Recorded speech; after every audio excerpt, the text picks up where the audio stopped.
Nah, apa yang dahsyat di hari ini untuk kita bisa berubah jadi lebih baik, ini kalau benar diamalkan, ini insya Allah kalau tobat dosa digugurkan, kalau melakukan amalan, amalnya tinggi sekali, bahkan sulit disaingi oleh yang lain-lain.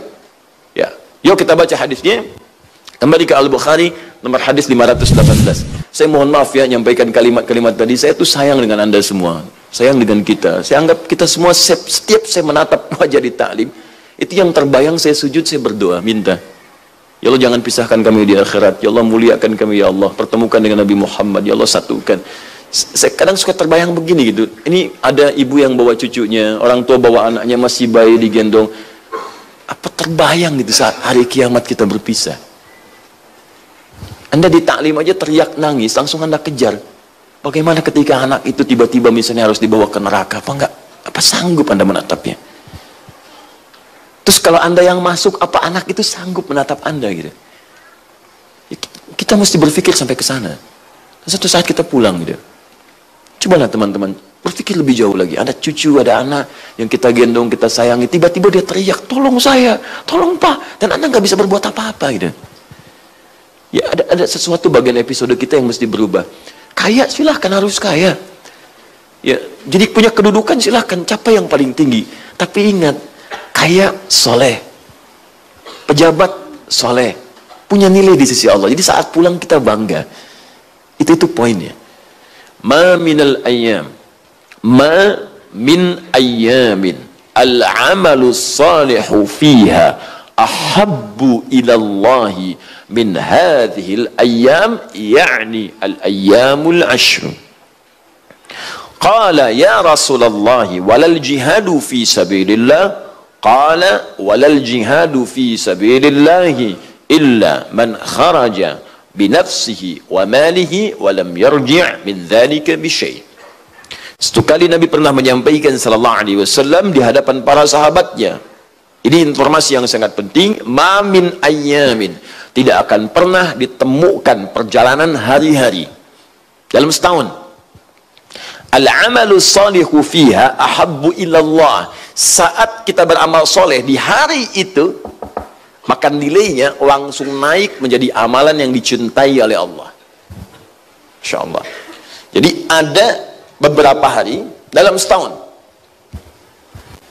Jadi kalau kita ambil misalnya hitungan Masehi 365 hari atau hitungan Hijriyah kurang lebih 357 hari misal, ya, itu ada beberapa hari saja yang saat kita beramal soleh. Saya tuliskan di kuncinya, ya, ingat ya, lihat tulisannya soleh bukan salah. Nah, saya tuliskan ke bawah yang salah nih. Saya juga ingin luruskan, Muhammad salah, nah, bukan Muhammad salah dia. Oh, karena salah dribble, salah nembak jadi Muhammad salah, bukan. Itu tulisan bahasa Arabnya solah.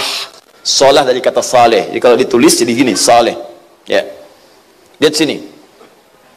Amal saleh. Saat dikerjakan amal saleh di hari-hari ini, pertama naik statusnya menjadi amal yang dicintai Allah. Masya Allah. Nanti saya tunjukkan apa akibatnya, apa dampaknya kalau sebuah amal langsung dicintai oleh Allah.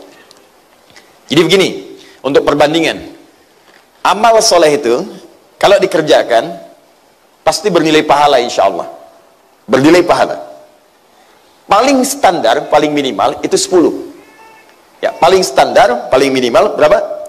10. Ketentuannya di Quran surah ke-6 ayat 160. Ketentuannya Quran surah ke-6 Al-An'am ayat 160. Man jaa'a bil hasanati, siapa yang mengerjakan satu kebaikan yang punya nilai pahala. Hasanah itu kebaikan yang punya nilai pahala, ya, punya nilainya. Jadi di dunia dituliskan pahala, di akhirat diberikan kemudian bagiannya. Di tulisan pahala dunia, akhiratnya surga nilainya. Makanya ketika di dunia cari amalan yang punya nilai pahala, supaya saat di akhirat diberikanlah nilai pahala itu. Karena itu sering kita berdoa, di dunia dapat amal berpahala. Amal berpahala namanya hasanah. Rabbana atina fid dunya hasanah. Di akhirat diberikan wa fil akhirati hasanah. Kalau sudah dunia hasanah, akhirat hasanah, semua dapat, maka sudah neraka nggak usah dipikirkan. Wa qina adzabannar, sudah terbebas dari neraka. Itu yang sering kita mintakan kepada Allah. Karena itu sering disebut sapu jagat. Ya, sapu semua yang jelek-jeleknya, jagat dapatkan nilai keistimewaannya dimanapun kita tinggal. Ya, Quran surah kedua ayat 201, paling kanan sebelah bawah. Itu yang Rabbana atina fid dunya hasanah wa fil akhirati hasanah. Baik, jelas sampai sini? Nah, ini poinnya, setiap amal soleh itu 10. Man jaa bil hasanati, siapa yang mengerjakan satu kebaikan punya poin pahala, maka setiap kebaikan itu poinnya 10.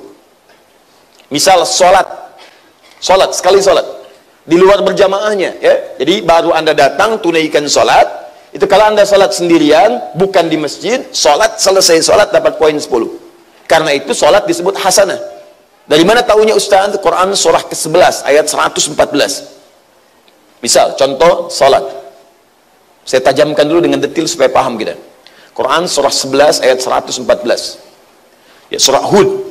Aqimis salata tarafain nahar wa zulafan minal lail innal hasanati yudhibnas sayyi'at. Tunaikan salat dari mulai 2 titik siang sampai dengan ke malam, subuh sampai ke asar, maghrib sampai ke isya. Ya, lihat innal hasanati, sungguh salat-salat ini adalah perbuatan hasanat jama'. Dan dia bukan sekedar melahirkan pahala kata Allah, tapi bisa menggugurkan keburukan-keburukan yang pernah kita kerjakan di antara kedua salat itu, sepanjang bukan dosa besar. Jadi indah kata Quran, kalau Anda mau sholat dengan benar, itu otomatis terjaga dari keburukan. Makanya nggak ada orang baru sholat langsung bohong kalau sholatnya benar. Mustahil tuh. Orang mau sholat itu, dia akan jaga perbuatan baiknya. Ya karena itu ketika orang kerjakan nilai kebaikan 10. Tapi ini tidak. Maaf ya, tidak. Baca Quran satu hurufnya 10. At-Tirmidzi nomor hadis 2910. Tapi yang ini, mohon izin ya, mohon maaf, ketika Anda sampai di hari-hari ini, mengerjakan sholat dikerjakan, baca Quran dikur'akan, pahalanya bukan 10 lagi. Pertama, Nabi langsung menyebutkan, ini berita langsung dari Allah, disampaikan kepada Nabi, Nabi langsung menyebutkan sebelum diberikan pahalanya, dinaikkan dulu statusnya. Amalannya langsung dicintai oleh Allah subhanahu wa ta'ala. Naik status. Anda sholat, apakah sholat itu dicintai oleh Allah? Belum tentu. Diterima, iya insya Allah, tapi dicintai, belum tentu. Maaf ya, baca Quran Anda berpahala, iya, tapi apakah setiap bacaan Quran Anda disukai oleh Allah? Belum tentu. Dicintai oleh Allah? Belum tentu. Abdullah bin Mas'ud radhiyallahu ta'ala anhu baca Quran, saking cintanya Allah dengan bacaan Qurannya, malaikat pada turun. Begitu dibacakan, goyang, angin, pohon-pohon bergetar, goyang. Kaget beliau, berhenti, diam semua. Baca lagi, semakin kencang lagi. Akhirnya diputuskan berhenti. Langsung menghadap kepada Nabi SAW. Ya Rasulullah, tadi saya baca Quran, angin bertiup kencang, pohon-pohon goyang. Saya khawatir ada sesuatu. Apa jawab Nabi? Saking indahnya bacaanmu, malaikat berebut mendengarkan bacaanmu.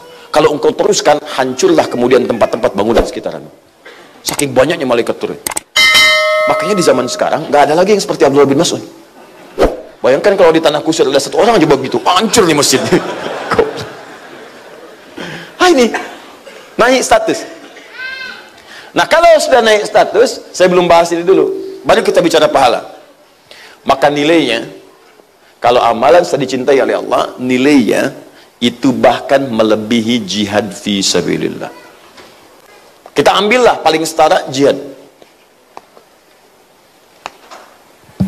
Sampai para sahabat mengklarifikasi, ya Rasulullah, walal jihadu fi sabilillah. Ya Rasulullah, pahala jihad bagaimana? Kalau amalan ini tinggi, pahala jihad bagaimana? Kata Nabi, walal jihadu fi sabilillah. Bahkan jihad fi sabilillah itu tak mampu menandingi amalan di hari-hari ini, spesifik. Illa man kharaja bi nafsihi wa malihi wa lam yarji' bidzalika min syai'. Kecuali kalau ada orang berniat jihad, keluar dengan fisiknya, jiwanya, harta bendanya, kemudian setelah itu dia meninggal saat jihadnya itu. Maka itu yang nggak bisa ditandingi. Jihad itu banyak, jangan diartikan dengan perang saja. Tidak, saat ada situasi untuk membela Islam, membela keimanan, kita membela, kita berjihad, itu jihad dalam konteks peperangan. Tapi orang haji, jihad. Bukankah orang haji berjihad dengan hartanya? Ya, dia nabung kan? Ada cukup daftar berangkat. Mudah-mudahan yang belum berangkat disegerakan oleh Allah, ya. Nah, itu tidak cukup dengan amin, nabung, siapkan. Nah, jadi buktikan ikhtiarnya, jihadnya, nabung harta. Setelah itu dengan fisik dia. Haji itu kan ibadah fisik digabung dengan harta. Ibadah ada 3 jenis, ibadah fisik saja tanpa harta. Contohnya sholat. Sholat fisik saja, nggak pakai harta. Karena itu nggak ada orang sholat bayar.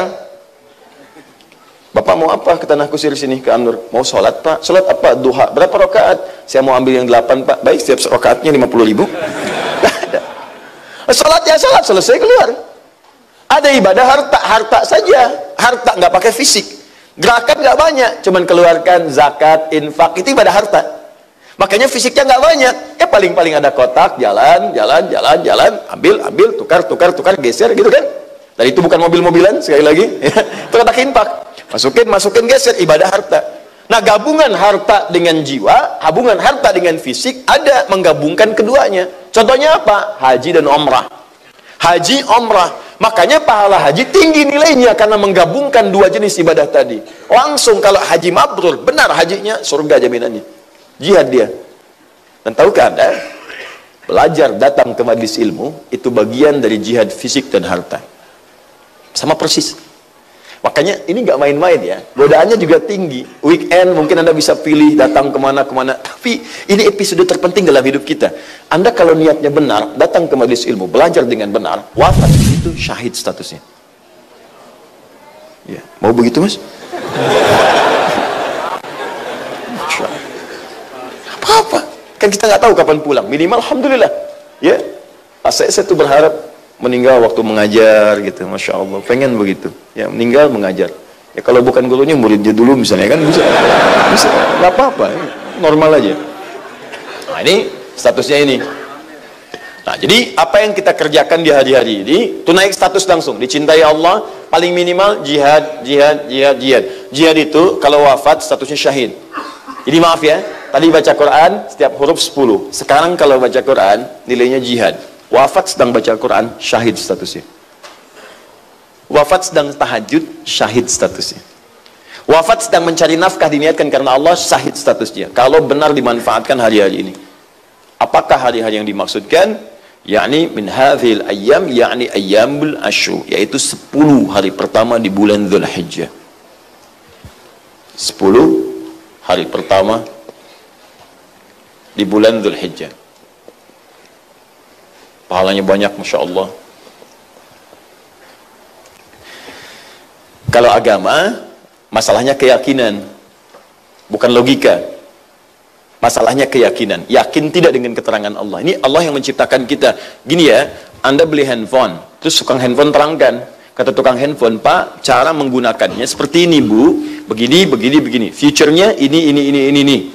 Kemudian kalau ingin melakukan misalnya panggilan seperti ini, nulis SMS begini, WhatsApp begini. Yang nerangkan yang bikin handphonenya, percaya nggak? Percaya. Bahkan kalau ada kerusakan di handphone, kita datang ke kantornya kan? Sekarang Allah yang menciptakan kita, menerangkan pada kita, hambaku, melalui lisan nabinya, ini ada yang utama nih, mungkin kamu dosanya banyak, maksiatnya banyak, pengen tobat, pengen balik, merasa banyak dosa. Kan cara cerdasnya itu kumpulkan amalan yang banyak untuk menutup dosanya. Itu caranya kan? Dosa 1000, cari amalan 1001. Supaya yang 1000 nutup yang dosanya, yang satunya dibawa pulang.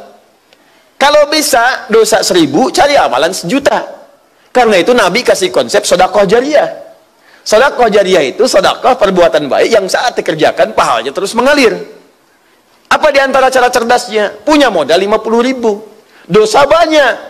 Bagaimana caranya 50.000 ini melahirkan pahala terus walaupun saya wafat? Belikan mushaf, kasih penghafal Quran, atau berikan biaya pada penghafal Quran, suruh menghafal Quran.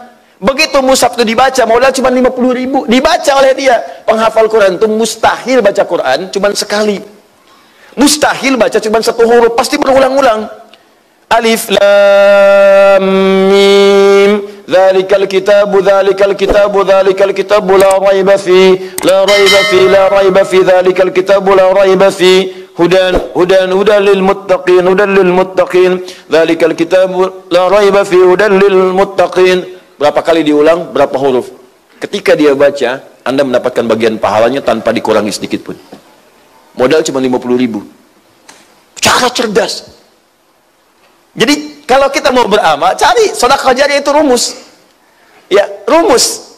Dan itu indah. Dan penghafal Quran pun nggak akan lihat-lihat ada mushaf dia baca, dia nggak akan lihat siapa yang ngasih. Siapa yang ngasih nih? Si Fulan. Udah banyak dia amalnya. Nun. Dah, simpan. Mana lagi yang lain? Nggak ada. Nggak ada. Paham ya?